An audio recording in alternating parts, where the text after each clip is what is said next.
microphone, questions at the microphone between 7:20 and 7:40.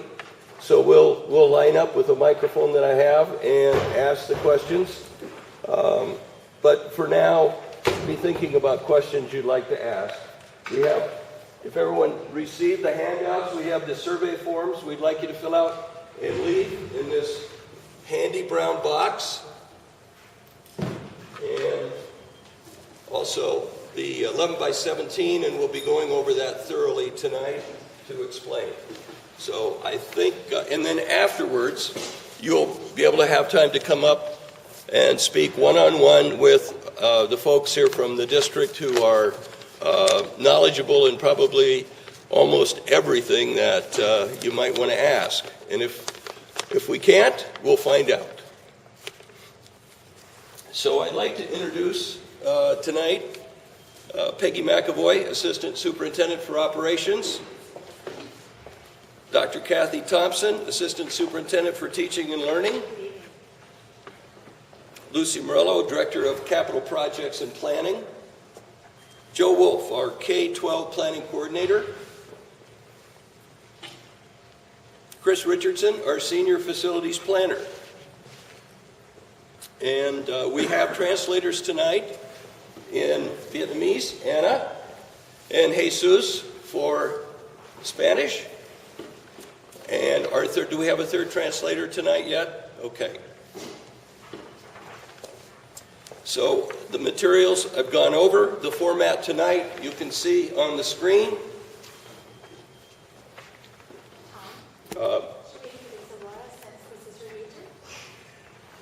Why did I write her name down? Probably one of the most important people here tonight, Aurora Laura, Education Director for West Seattle. And just wonderful. So, do principals report to you? They do. Okay. Jeff, did you hear that? Jeff Clark, principal. And Christy's back there too. Where? Christy Collins. Oh, hi. Christy. She's the principal of our right. Oh, wonderful. Thank you. I haven't met you. Jeff Clark, 40 minutes ago, was moving trash cans in the back. I saw him do that. So did you make him do that? So we'll start the slideshow right now. During the PowerPoint slideshow, if you would please hold questions until the end, and we'll be able to get to every question, it looks like, with the size of the group tonight. So again, raise your hand when you have your question cards ready. We'll come around, we'll pick them up, we'll sort them, we'll try to answer every representative question in groups as we can. As you leave, again, I want to say to the folks who are just coming in, brown box, please leave your survey forms in the brown box. And ground rules, I know we'll all be respectful of each other. And if you have any questions, raise your hand and I'll run around and see what I can do to help during the meeting, okay? And without further ado, Peggy McAvoy. Thank you, Tom. He's got the sore throat, but I'm the one who's going to use the mic to make sure that I don't lose my voice. We really did want to make sure that we could come out and give everybody the information that we have at this point, so thank you very much for coming out. This is the beginning of the dialogue for us, and so we wanted to spend a little time where we ground everybody with the information, where we are, what we're thinking about, but really the purpose is for us to come and listen. And so we've given you 3 listening formats or question formats. You can write something on a card. You can come to the mic if you are comfortable with that and want to make sure that everybody hears your concerns or your questions, and then also some individual time. So our hope is that we can answer all of your questions in one way or another. As far as what we're going to share tonight, we want to talk about where we are as far as our current situations, as far as safety, our enrollment growth, capacity, and some of the building conditions in our schools. We want to talk a bit about that. We want to talk about, and it's highly underlined, our preliminary options for projects that would be funded under BEX. We've had a lot of discussions with lots of different groups, and we wanted to make sure that even though we're not going out for a vote until February, even though the school board isn't going to vote on this until October, November, that we come out early so that the community has the opportunity to be part of this dialogue. So we're going to show you some things, and it's evolutionary. We know it's going to change. We want your reactions and we want your feedback. So we were going to ask you three things at the end of the meeting, and that we'd like you to help inform some of our future thinking. Once you look at the options, we want you to tell us, which option do you like best? And if you could make it better, how would you do that? Number two, what changes would you make to strengthen that option? And then number three, we wanted to show you what the costs are for these packages that we're putting together. And we want you to react to that for us also. That will inform our thinking. And I think the other piece that we need to make sure that you know is that we also have a maintenance and operations levy.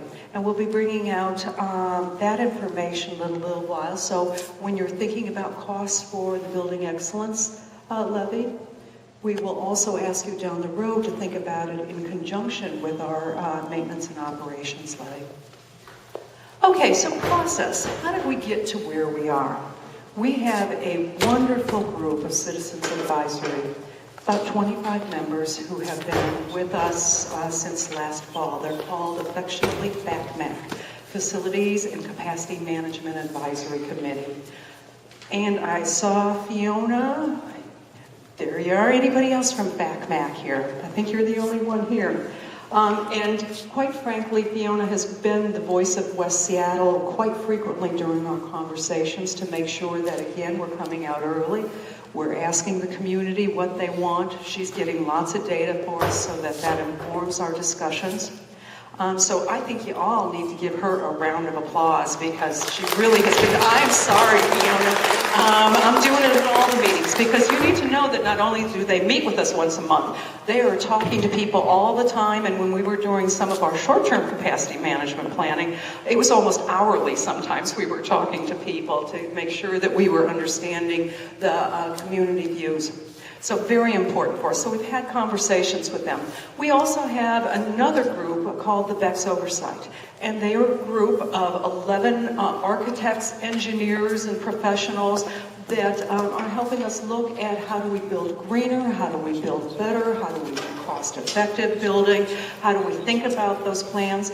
They meet once a month also, and they advise the board on best practices so that we can make sure that we're putting together a very good package.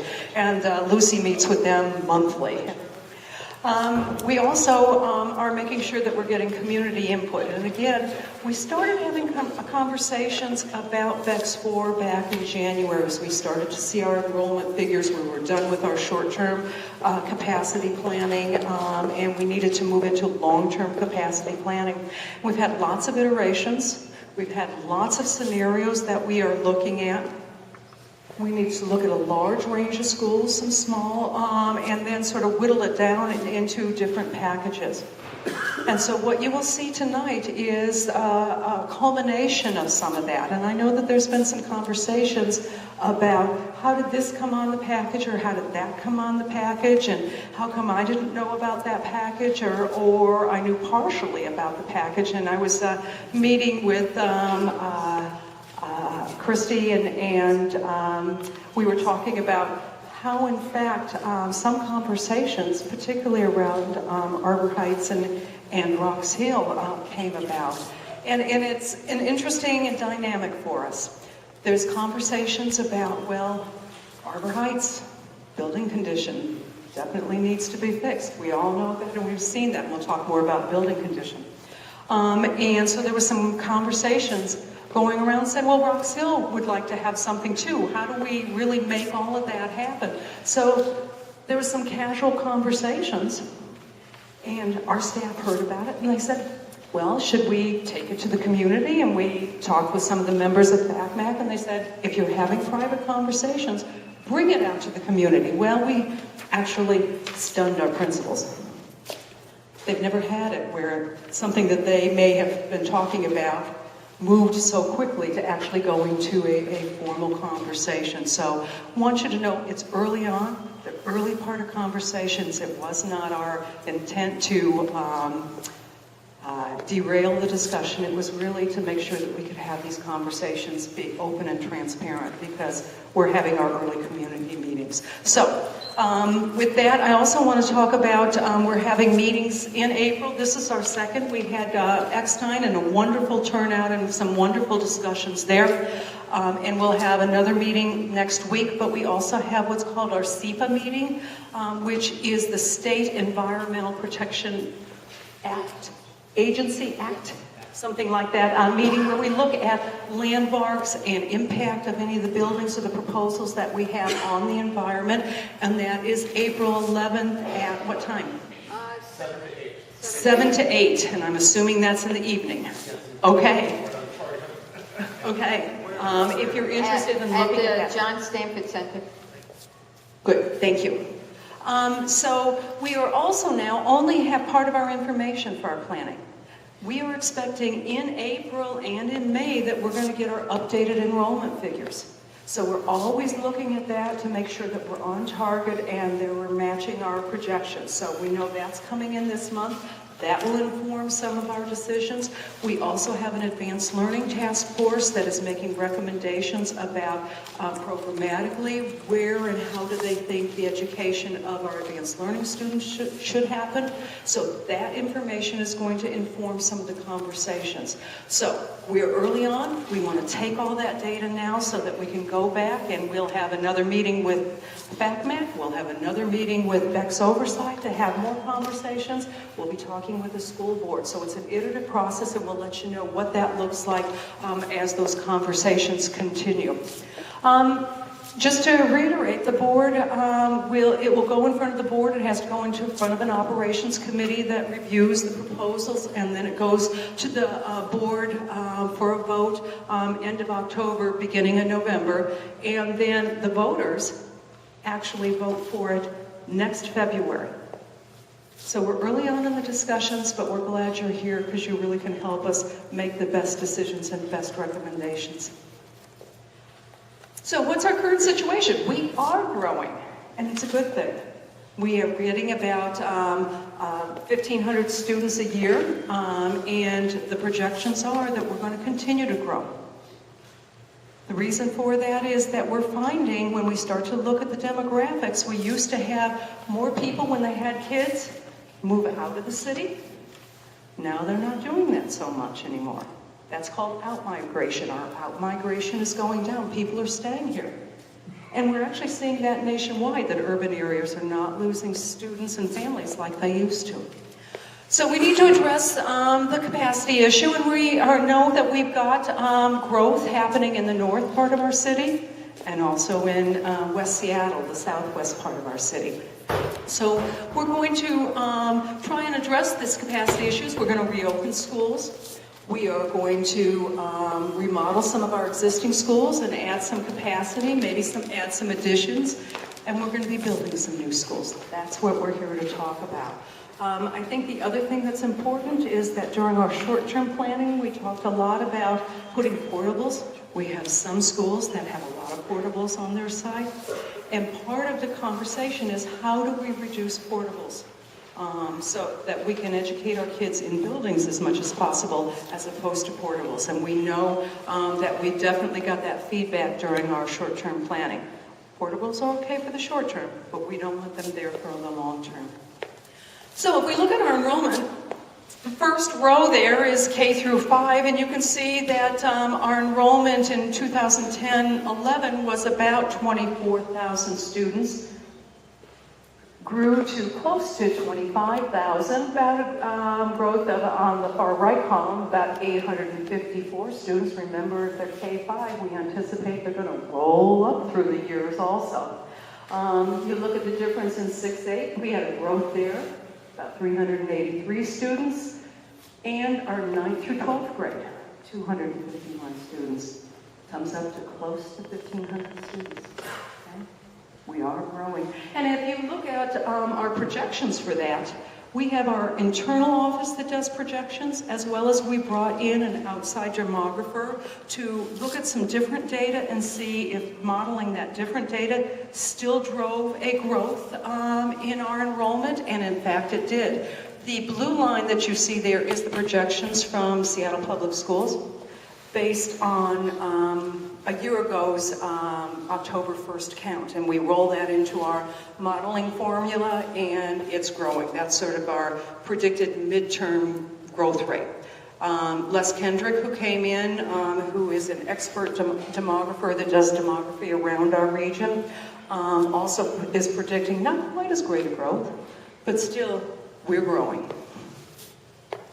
So it's important to look at where is that growth happening. And for those of you who've been around the district and worked with us on our student assignment plan, what you see is we divide our service areas by our middle school.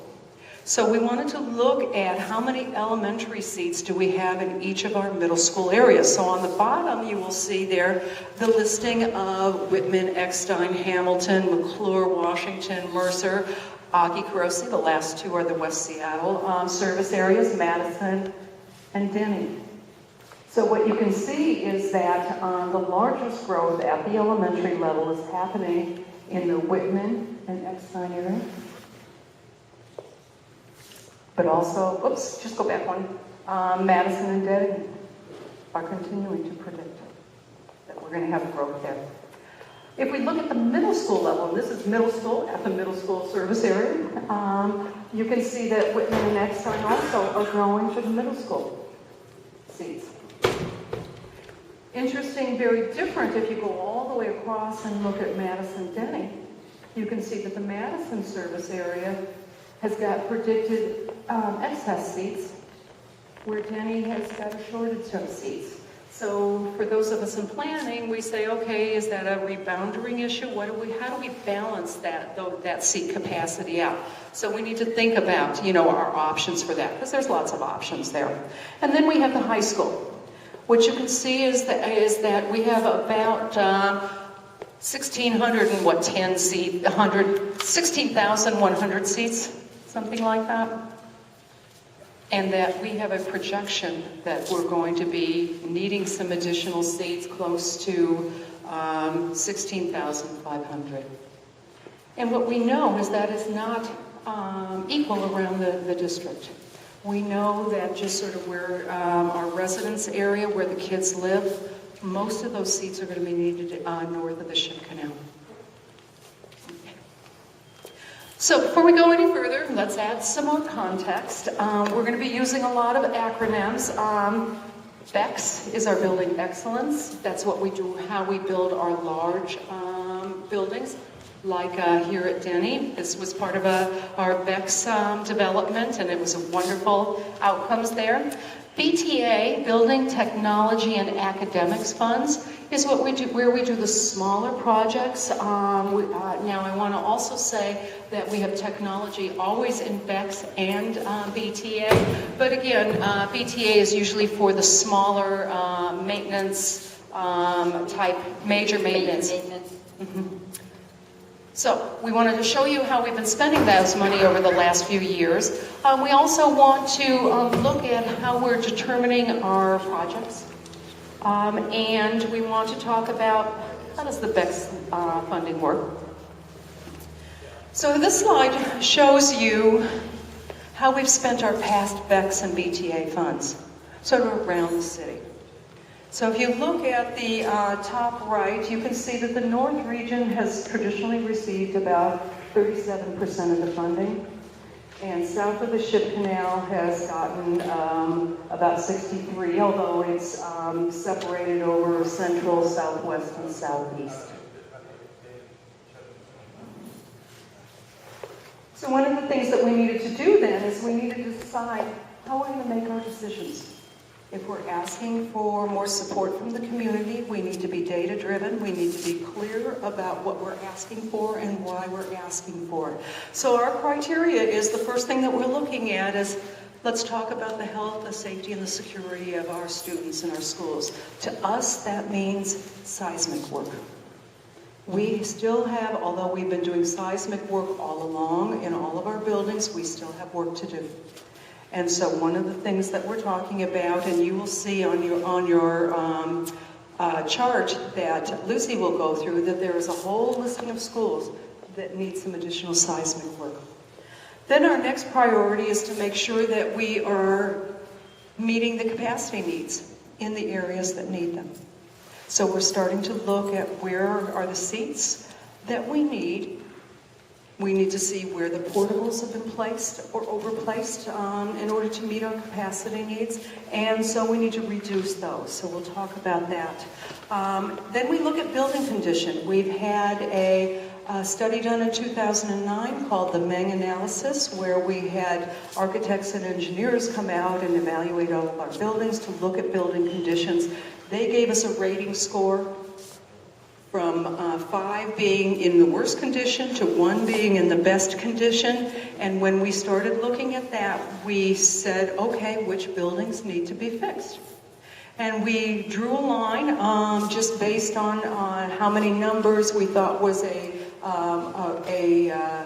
relative number that we could get onto a BEX levy based on that data. And so we selected 3.5 was really our cutoff for schools needing improvement that we could consider to move on to the BEX levy. Correct. I believe there were about 10 to 12 schools, 3.5 or above, and between 3.0 and 3.5 were about 35 schools.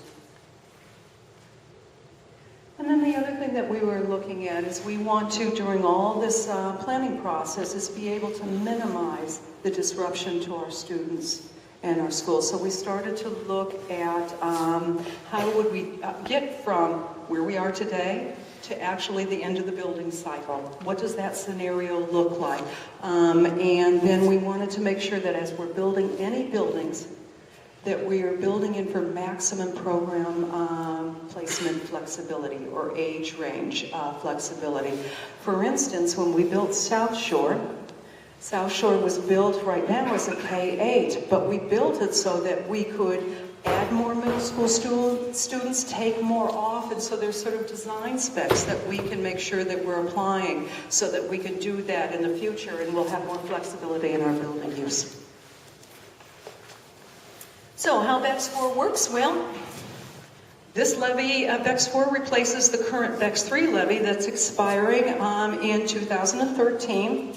Taxes would be collected over the period of time we'd start collecting in 2014, all the way through 2020.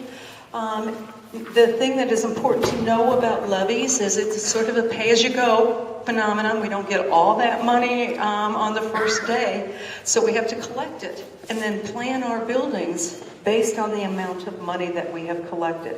That means we have to decide where are our priorities, and for us, where is the most capacity needs, so that we have to build those first and then move on in our decision making. This is always, I think, a really important reference slide for everybody, because when we start talking about the scenarios, and we're going to talk about scenarios 1, 2, and 3, options 1, 2, and 3, they're at different funding levels. Our current BEX III levy is about $317 for the average homeowner, average house cost of about $453,000. If we look at option 1 for BEX IV that we're presenting tonight, we're talking about $528 million. And the increase to the homeowner for that will be about $4. If we look at option 2, that's a $700 million package. And what we are saying is obviously the annual cost for the homeowner goes up to $426, with a yearly cost increase of about $109. And then finally option 3, which is the largest package, $892 million, which is an annual cost of about $542, with an increase of $225. And again, I remind you that we will be going out also for an M&O levy, and we also realize that there are other tax packages out there. There is the libraries we're talking about, there's the seawalls that the city's talking about. So all of that informs how the community is going to react and be able to support the work that we're doing here. So let's talk about what do those options really do. Remember we said that we were trying to take portables off as much as possible. So and yet meet our capacity needs and some of the seismic work that we need to do. So if we look at option one, it does not eliminate any of the portables on site. We're going to be building more buildings to meet that excess capacity, so we're not going to put any more portables on, but we aren't going to be able to take any portables off. That's what that package does.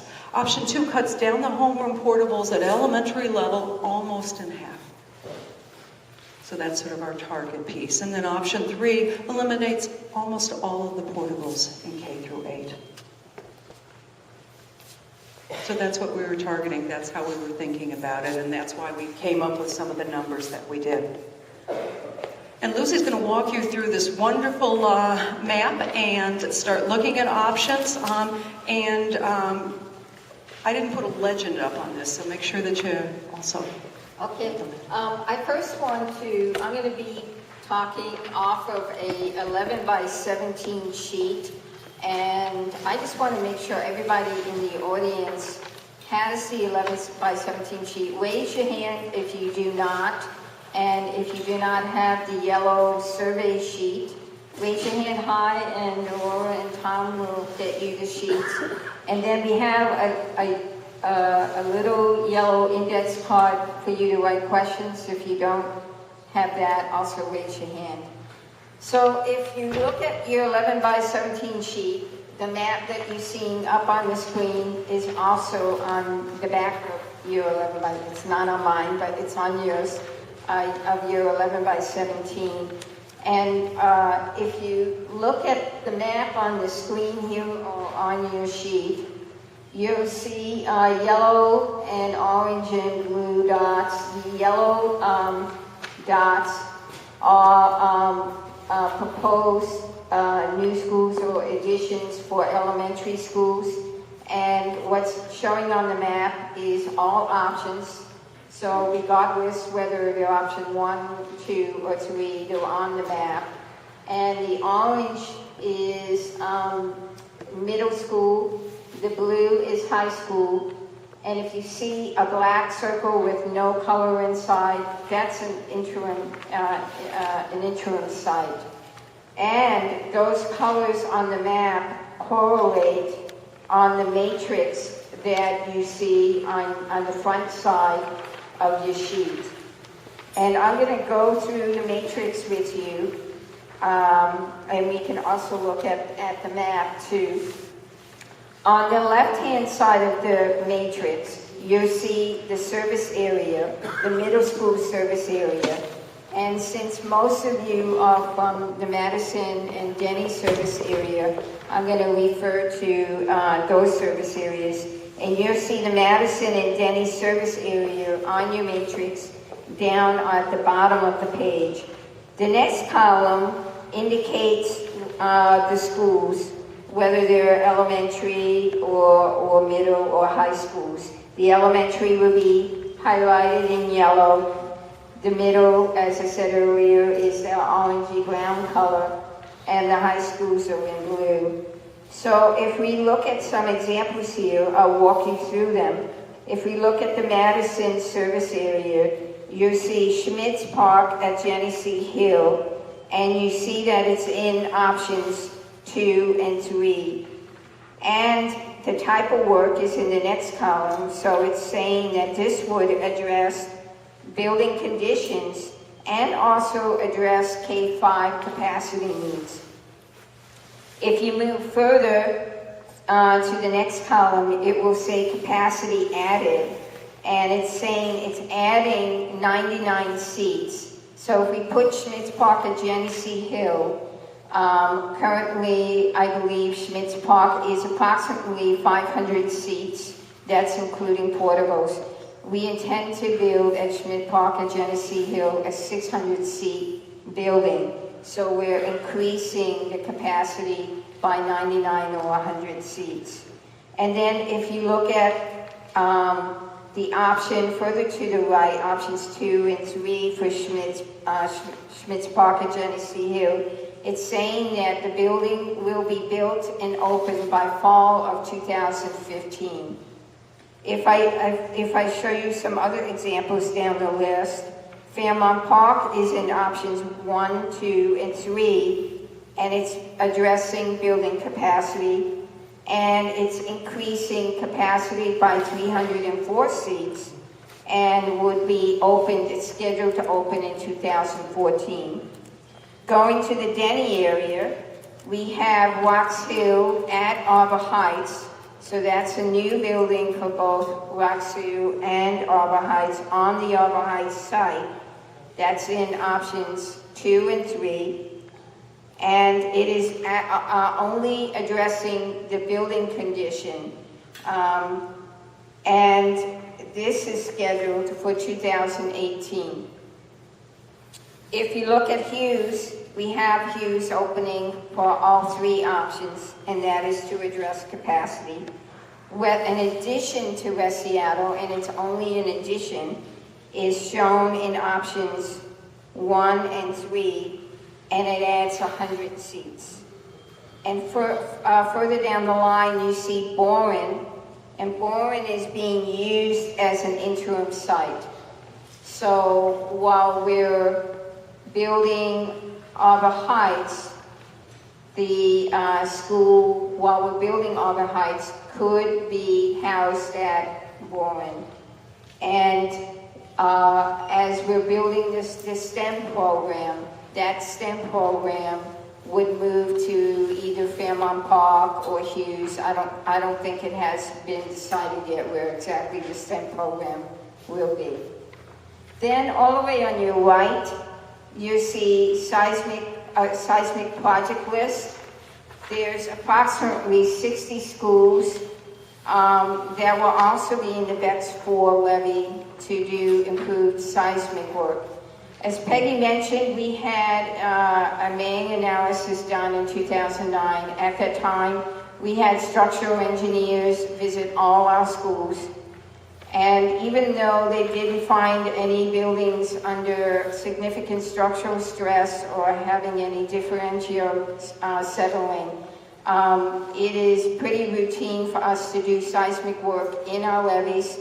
In the current BTA 3 package, we have a number of schools that receive seismic work, and in every levy we put seismic work in the levees, simply because the codes are frequently changed. They're normally updated every 3 years, and so we want to bring the buildings up to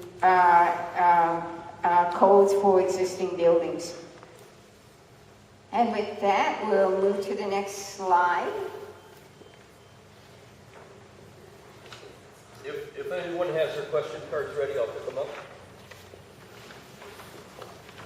So at this point, we're asking for your feedback, and we'd like you on your survey to answer questions 1, 2, and 3. Which option, without changes, most closely represents what you believe is the best way to go? 2, are there any changes you would make to strengthen your preferred option? And 3, after seeing costs, what is your initial level of support for each option? And as Peggy mentioned, in option 1, that's approximately $528 million, and it actually says it on your sheet, on top, on your matrix. It has the cost of each of the options. Option 2 is approximately $700 million, and option 3 is approximately $892 million. All right, let's start with some of the question cards. Have you taken into consideration class size if a merger of Arbor Heights and Rocks Hill are made? How would the traffic be controlled if a large school is built for the neighborhood? There are such small streets. Harbor Heights already has problems with this around the school. Why not put Rocks Hill into a larger school with no portables? Take Rocks Hill off Roxbury Street. Not good for kids. You want to take part of that, and I'll take We're here to listen to your concerns and options. Nothing is etched in stone. If the community really doesn't want to co-locate Rocks Hill and Arbor Heights, we won't do that. We'll look at a different scenario. So I just want to put that out there. I've heard the possibility or interest from the community for Rocks Hill to go to Hughes. We could look at that option. But at this point, we can't build, there isn't enough really funds to build a new school for Rocks Hill and Arbor Heights. But we can certainly look at possibly relocating Rocks Hill to Hughes. And the question about do we take into consideration class size? Absolutely. When we start to look at what are the sizes of the classrooms, how many kids do we put in? We actually have teacher contracts which define how big the classrooms are and how many kids in a classroom a teacher would have. So we do pay attention to that. Okay, let's see. STEM at Boren. What input has STEM K-5 at Boren had on capacity? Why would they get a refurbished building before Arbor Heights? So yes, we are looking at the capacity numbers, and we are getting families who want to enroll at the STEM program. We just completed our open enrollment period. And so that's looking very favorably, so we're excited about that. Why would they get a refurbished building before Arbor Heights? I think that it depends on, we haven't decided where STEM's going to go. Whether they get a refurbished building, whether they go into a new building. So that's part of the conversation that we need to have with the community. Right now, we are, and I always say to everybody, we are the hard hats and the hammers standing in front of you. Kathy Thompson and her team are leading conversations with Aurora about where should STEM go in West Seattle. So the instructional leaders are working on that. We'll build the buildings, you just tell us where to move everybody to. The option programs make it look as though STEM at Boren will move to Fairmont Park. Is that the current thinking? What we're trying to do is make sure that we have options for people. And so that's really what we're doing, is developing options so that the community can have conversations and make recommendations with the principals and the instructional leaders about where these programs should be placed. Building conditions at Arbor Heights, got a couple of those here. Why is capacity being put ahead of health and safety? Arbor Heights is rated a 4. Is it 4.21 or 4. I thought it was higher than Arbor that. Heights is, I think, 3.8 or 3.9. It's fairly No, we're high. 4.2. 4.21? That's the education adequacy score, which is the highest. Oh, for this? Okay. So that's a real issue. And I think that is absolutely one of the things that we have been looking at. Why do we put capacity first? We have to be able to educate our students. We have to have enough seats for them. So it isn't that we're putting it first, but we have to look at them both at the same time. And I know that sometimes people will say to us, well, can't we put them all in portables first and then go in and fix the buildings that need to be fixed first? But really that is a strategy that we invest a lot of money into portables for a short period of time. And we can't use those long term. So as far as an investment strategy for people, we really need to balance those two things. And that's what we're trying to look at.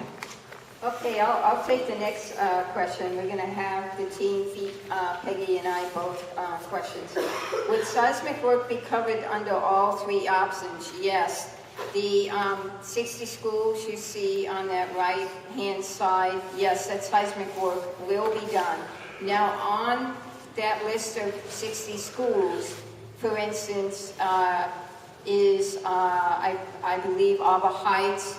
So if Arbor Heights isn't in option 1, it will still get this, if for whatever reason we did option 1 and it's not listed in option 1, Arbor Heights would get the seismic work.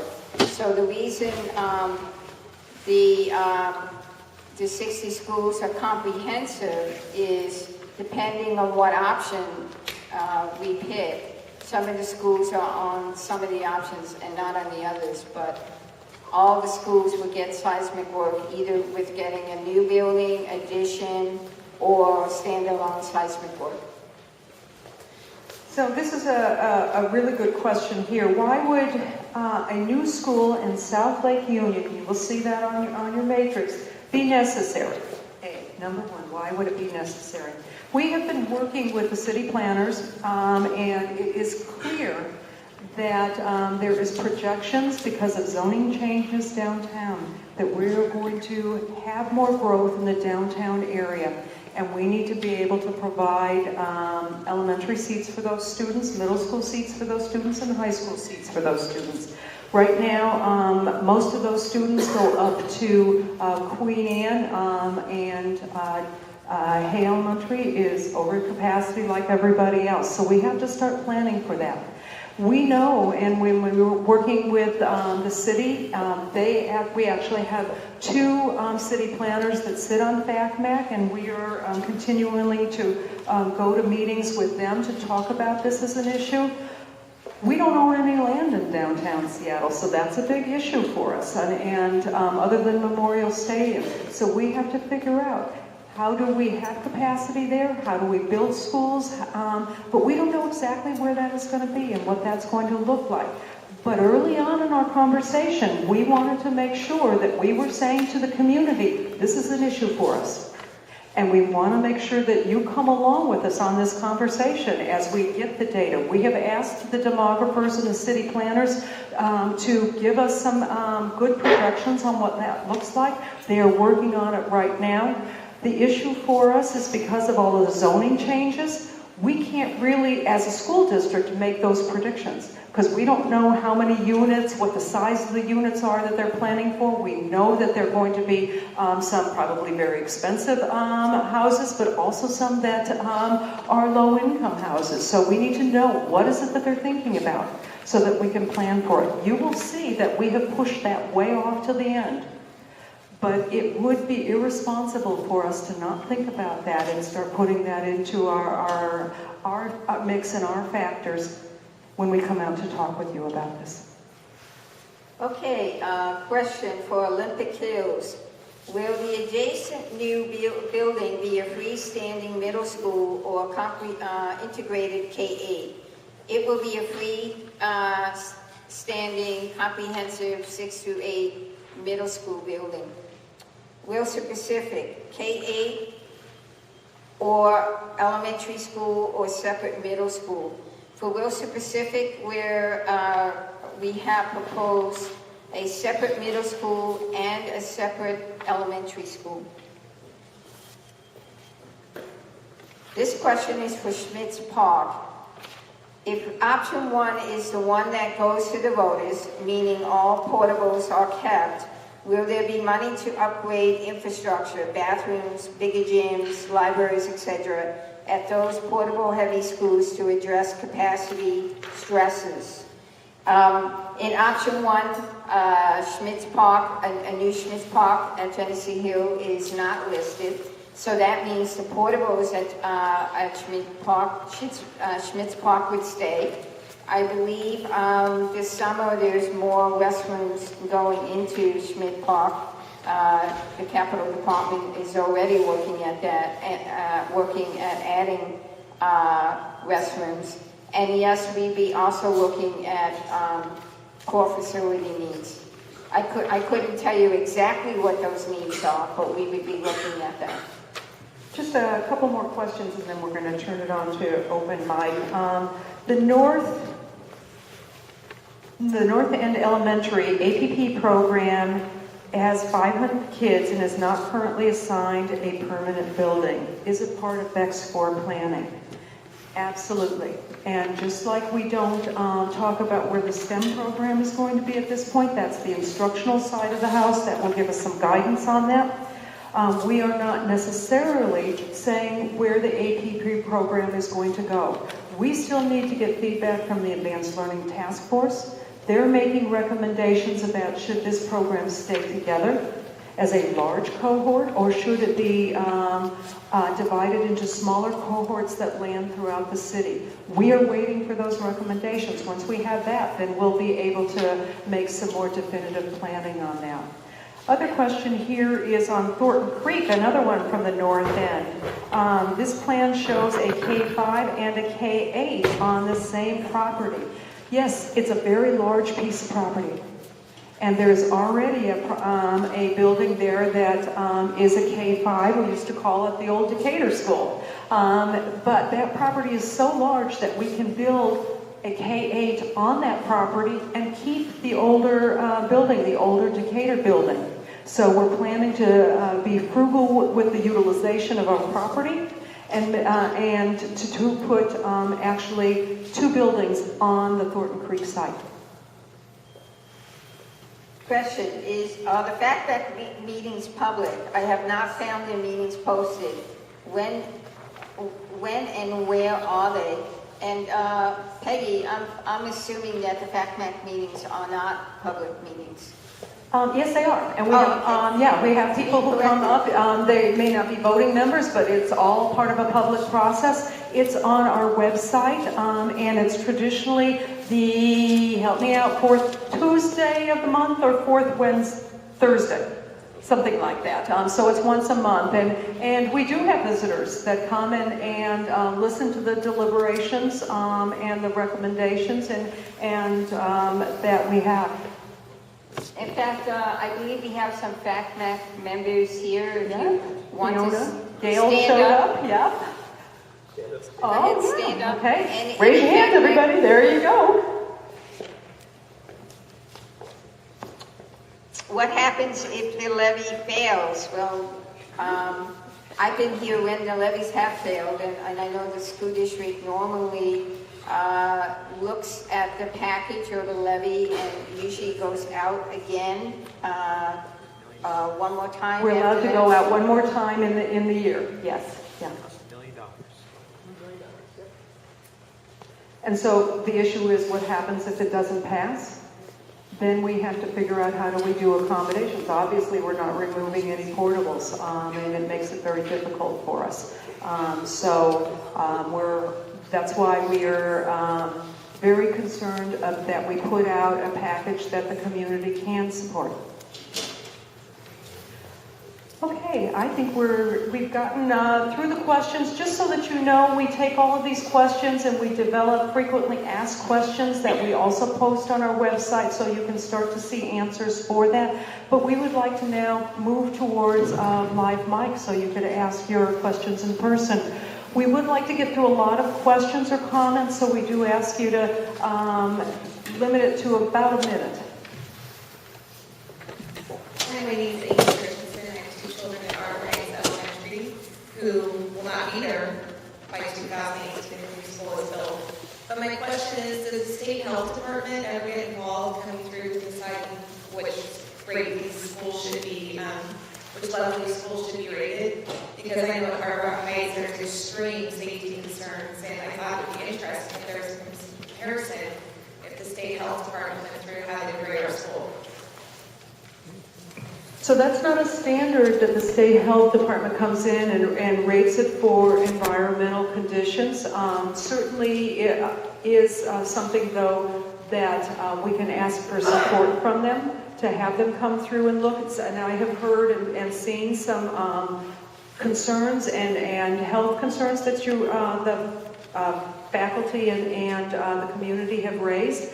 So we are going to be looking at that. As a matter of fact, Lucy and I toured the building today so that we could see what some of the current concerns are. Right here. Hi, I was just wondering why the Queen Anne Elementary wasn't a part of option 1 when the building was deemed inadequate 20 years ago, or John Hibbs purpose-built, and classrooms are less than 70% of the size that is recommended for classrooms, and there's no gymnasium, multiple other issues. Just wondering why that wasn't part of option one. For this particular go-through, okay. Because of package and because of capacity. And we would love to put everything in all of the packages, but we have to decide where is the capacity needed, where are the building condition issues that we need to address. And so we have to balance all of that. And when we started to look at the criteria of Queen Anne, we just couldn't figure out how to fit it in on option one.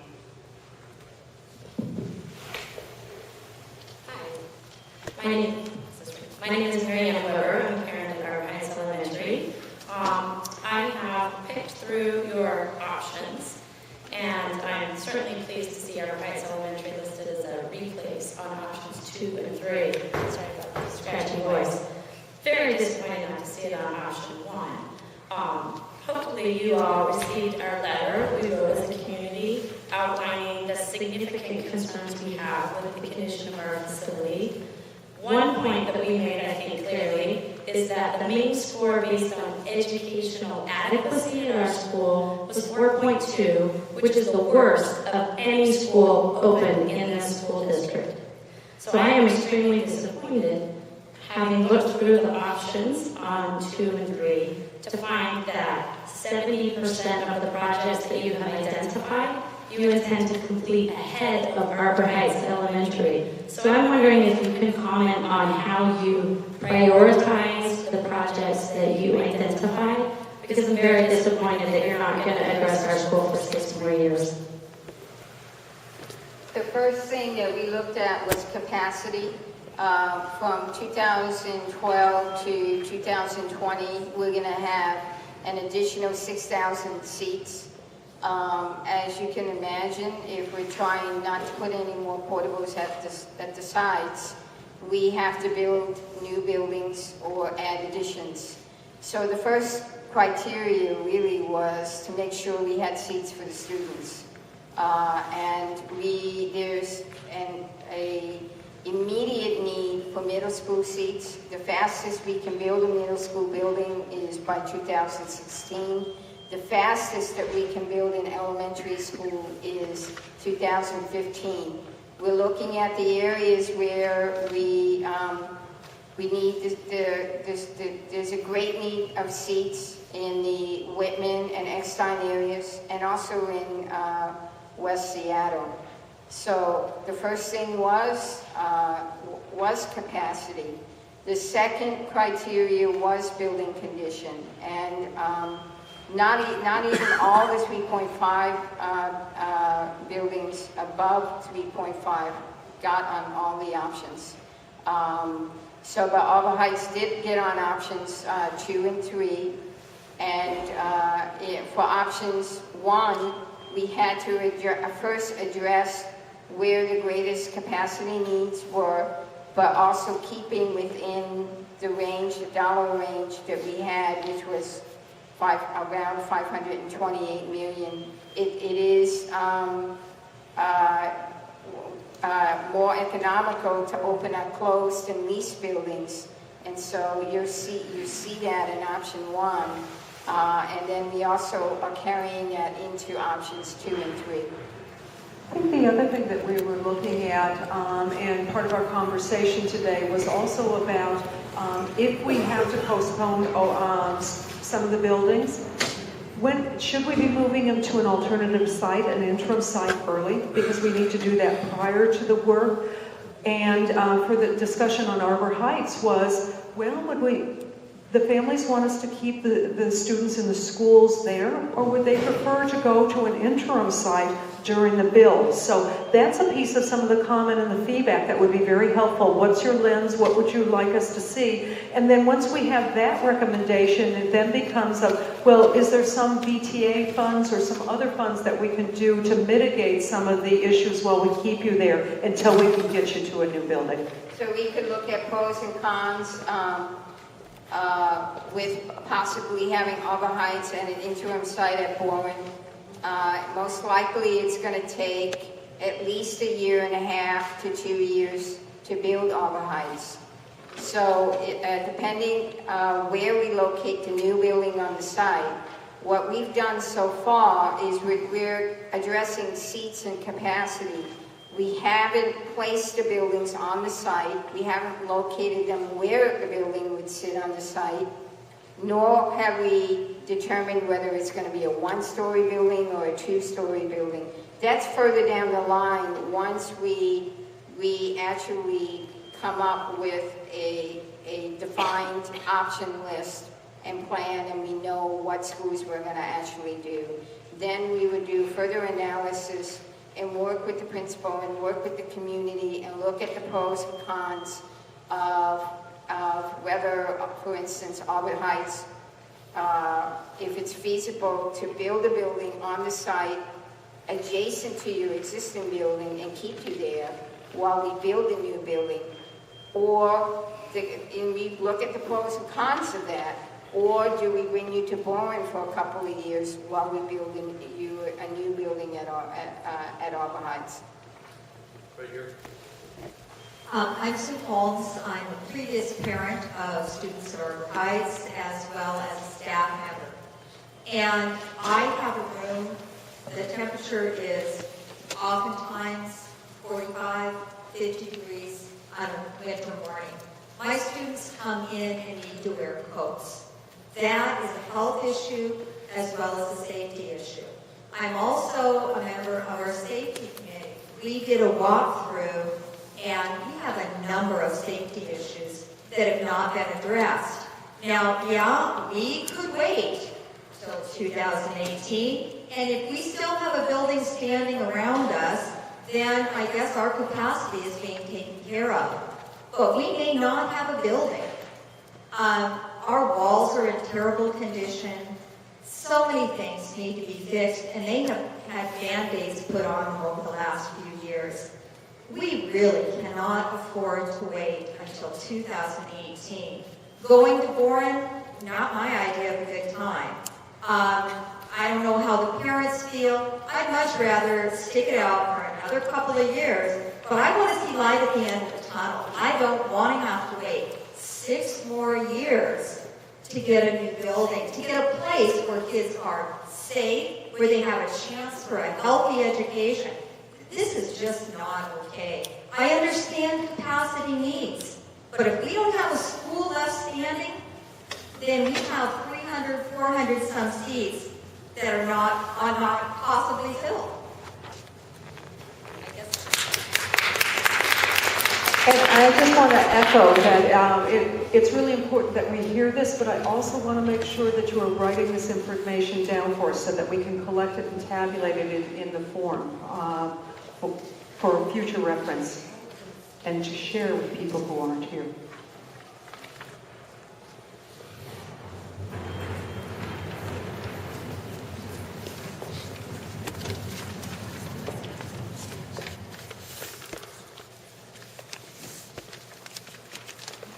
Hi, I'm Elise Olson. I'm another parent at Arbor Heights, and I want to echo both what Mary and Sue just said. And I think here, we can't wait that long. I mean, our building is failing. And I actually have kind of a funny story to share. I was riding bikes with my children about 2 weekends ago. And while we were on the campus, a maintenance person from the district happened to be leaving around the same time that we were. And I said, "Oh, what are you doing here today?" And he's like, "Working on that boiler, again." And I said, "Oh, yeah, we've had quite a few problems and they continue to get worse." And he said, "What I have to tell you," he's like, "the district would be better off just bulldozing this thing and starting over." So I didn't provoke him or anything. And I said, "Yeah," I said, "that's actually really what our community would like with this next BEX levy." And he said, "There isn't anything more saving in this thing." And so here, that frustration, is wearing thin on the maintenance workers, it's wearing thin on the community, it's wearing thin on the teachers and the staff, the students, and, we're a passionate group, and we've been able to overlook kind of the physical structure and the, ugly aesthetics for a long time, and kind of focused on the the beauty of what happens inside the classroom, but it's becoming a distraction. And anyhow, it's distracting from all the other wonderful things that are going on. Well, I want you to know that if you ask all of the Capitol staff which building do they want to remodel, Arbor Heights is at the top of the list. And it isn't just a remodel, it's we know that there is significant need there, which is why we advocated to put it on. Cecilia McCormick. I live in Arbor Heights. I live in a lot of Arbor Heights, so you know it's old.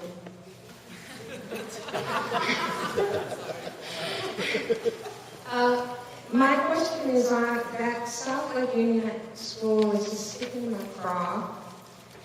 Keeping it in all three options, you are encumbering millions of dollars that could be applied to a greater need, for a perceived need, a need that has been defined by unnamed bureaucrats downtown, and I expect developers in that area that could well afford to send their kids to private school, or they could give us free space in one of their many buildings. So again, I don't have a question, I have a comment that I think that is very improper use of funds and energies to have that on this. Thank you. So once again, it's important that we put it on the sheet so we can daylight it so that you can comment on that. So Cecilia, thank you very much, and hope that we see it in writing also. Hi, my name is Adrienne Glasgow, and I'm a student at Arbor Heights Elementary School. I am a student at Arbor Heights Elementary School, and I'm also a teacher here at Denny Middle School. Awesome school. My question is, how are students supposed to keep up or compete when they're not being granted the same access to curriculum such as technology? Sorry. How are they supposed to compete? For example, my son is fortunate that we have a computer at home, but there are families that do not have computers at home, and they're expected to take the math test, and they don't even know how to work a mouse. It's just deplorable, and it's unfair, and all children should be treated equally in the school district. And at Denny, we believe that every child will go to college. And So it's important for us to also daylight what you're talking about here is our large buildings and our large projects. Just know that part of BEX will also have a technology thread. One of the pretty consistent conversations that we're having right now is, should every school be wireless? And how do we do that? And then how do we upgrade the computer systems that students learn so that they can be, many of our students are digital natives, but some of them are not. So how do we bridge that gap for them? Part of our BTA funds, we're rolling out new student computers right now because we know that many of our computers have aged out. So that is going on. So I agree with you that it's something that we need to continue because we want all school students to be fluent in computer use by the time they graduate.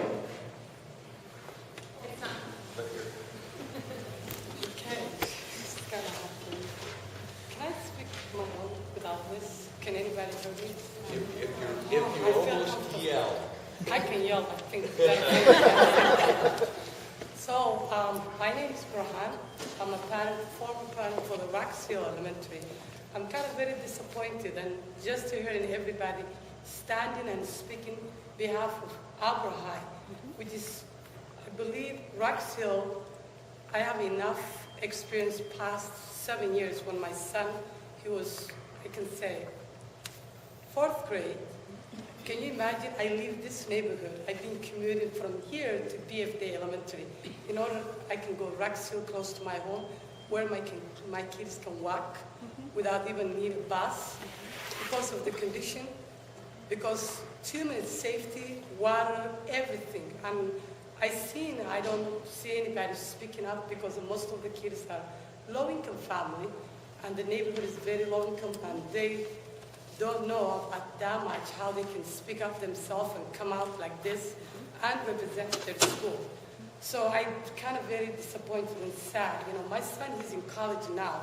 The student I'm talking back to the more than 9 years when he was 4th grade. Imagine 9 years. That time I remember every time when I'm walking, the kids who are attending at this time and who still sit in that place. I experienced in Denny Middle School before we have this great building. I'm very excited. I'm very proud of it, being part of Denny Middle School and Chiefsdale High School. It's not something I ever crossed my mind. I can put Denny Middle School, Chiefsdale High School, and my kids when he reached middle school. And I put private school. Only he went to McClure Middle School, working graveyard shift, getting off graveyard shift, commute from here through McClure Middle School is a very long day and too much overwhelming because the area, the condition, everything is a poor, low-income people and nobody's speaking up for them.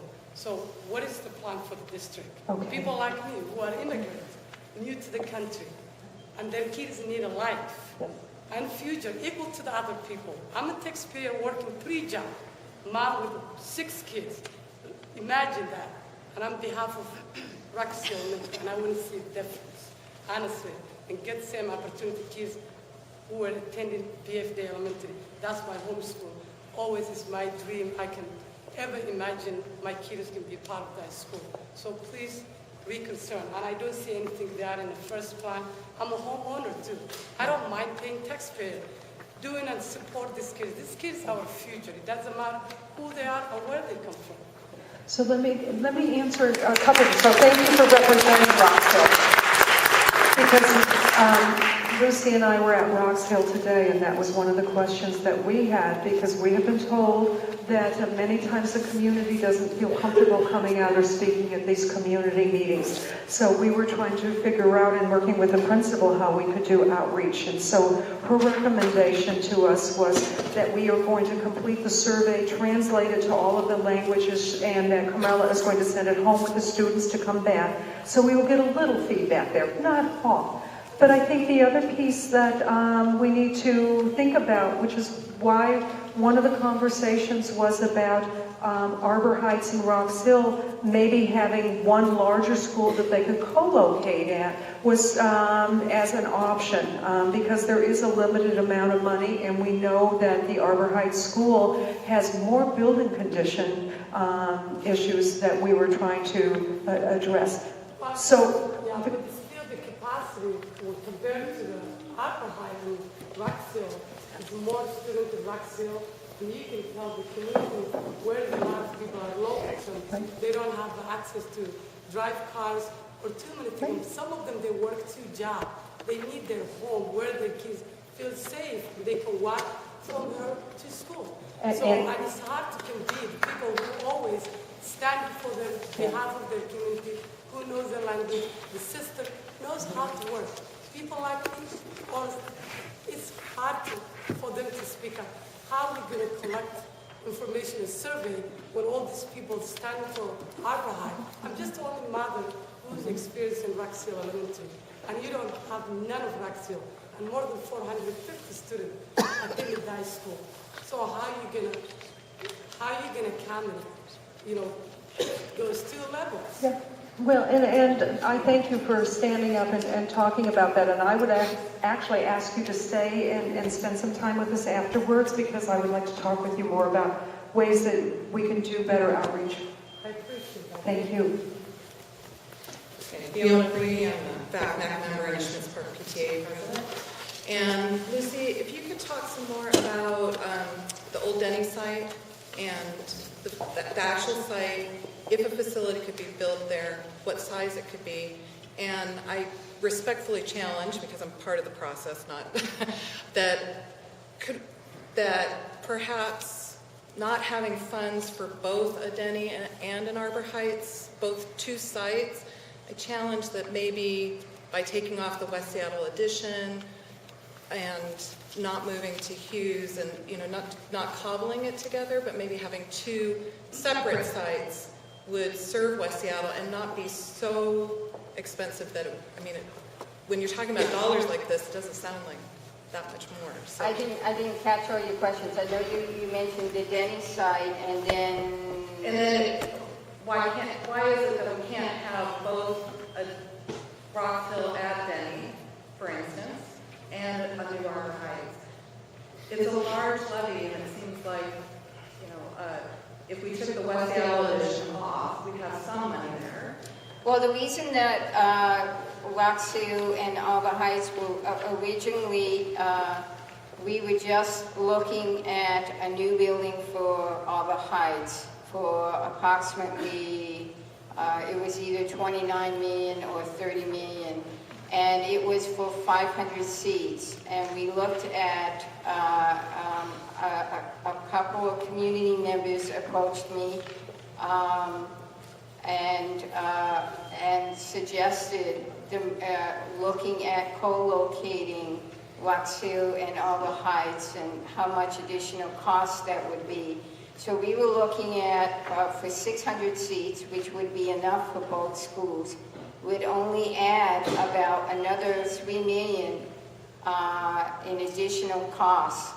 So it would give a new building to both schools if they co-located. If we build, for about 30, it's approximately 33 million, I don't remember the exact number. If we build a separate school for each, it's going to be in the range of probably around, approximately around, it would double the cost. It would approximately be around 63 or so million.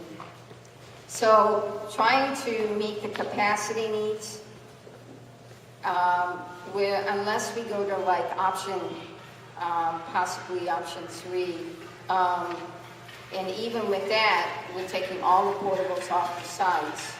That's a commitment to take all the portables off the sites for option 3, except for the non-homeroom portables. So it's really the affordability to do a new school for both Arbor Heights and Roxu, because we're also looking at capacity needs in the Madison service area. And so that's hopefully answering your question. So I think, yeah, just a couple more questions because we're running over and we want to make sure we give time for people to ask their individual questions. I'd asked about the Denny site, though, the old Denny site. Denny site to where? Put Arbor Heights? No, this is the old Denny Middle School, the empty site up here where the playground is. And what? I mean, could it hold a new facility? But what facility, I'm asking? An elementary. So if we build Arbor Heights, I'm assuming the community would want it at Arbor Heights. So I'm asking what facilities would be at Denny. Denny is a small site. It's 2.7 acres. So it's not a very big site. Genesee Hill is a much bigger site. Genesee Hill and Schmitz Park are located very close to one another. No, I just meant like if you were to move Rocks Hill, I mean, what kind of facility could be built? So you said it's 2.7, so could you build a 500-seat school? Not even talking about program placement. Could you build a 500-seat school there? Yes, but the issue is that we can't afford to build 2 new schools. So it's immaterial to talk about building a new school at Denny when we would be only building a new school for Arbor Heights. And I'm assuming Arbor Heights would want to be at the Arbor Heights site. You assume correctly. We have one more Okay, question. one more question. And my questions are both off the last year. I actually did not. I have a 17th kindergarten this year in Seattle. Where exactly, I don't know. So my question sort of relates to, I guess, the relationship between capital and instructional side of things. Looking at the proposal to move Schmitz Park to Genesee Hill, a larger facility, and also to combine Rossville and Arbor Heights, it would appear that there's sort of a move here to create larger elementary schools as opposed to having multiple smaller, more neighborhood-oriented elementary schools. And I think we understand that that's more efficient. Certainly it saves money. And I'm not in the education field, so I don't know, but my understanding, research-wide, in the past 10 years, is there's been a move more towards smaller schools. And so I'm hoping that there might be someone here from the instruction side who can speak a little bit more to the implications of the educational quality that's being provided at larger schools. Kathy Thompson, Assistant Superintendent for Teaching and Learning. So Seattle was built intentionally in the last 100+ years. The district was developed to have little tiny elementaries in the neighborhoods so that those sites were the center of the neighborhood. And that was pre-planned, and it's why we had 100+ schools and 50,000 kids. Although when I went to school here in the 60s and 70s, there were close to 95,000 kids in the district. We are the only city of our size that I know of that has elementaries the size we do. So most elementaries in most other cities run 500 to 1,000 students. So educationally, you asked, right, what's that? So I was a principal of a school with 270+ students, and I knew every kid by name, and I knew their academic ability and their parents and all that, and it's beautiful. However, in terms of efficiency, being able to staff and provide all the options within that school, we could only provide half-time librarian and 1 day of a nurse, etc. So what we have to do is balance that small community. I loved it, I won't lie. I don't, though, believe that moving a school to a 500-student school means that the quality of education goes down.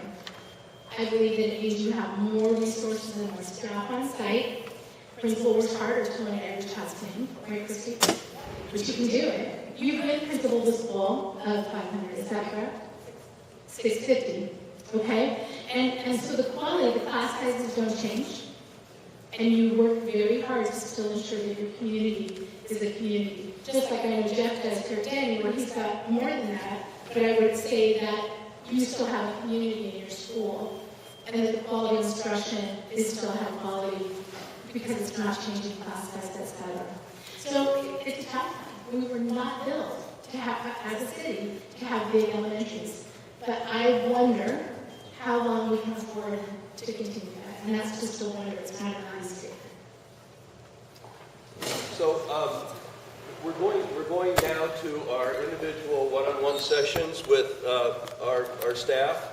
Please go up and see the folks you'd like to talk to. But I want to mention one thing here. Bottom left of your form, there's an email address. Please send us comments that you think of as we go. Again, as Peggy said, we're in the early stages here. And also, you'll see the website, which will give you information, including handouts and such, as we go on. And don't forget, the box is ready for your surveys, and believe me, these are critical. We're going to share them with all the stakeholders, including the board, who are very anxious to read your information. So, if you'd like to, yes, Chris. Can you just put a written statement in the box also? Pardon? Can you just put a written statement in the box also? Sure, put anything you like. Would you print, though? Chris, my eyesight isn't so good anymore.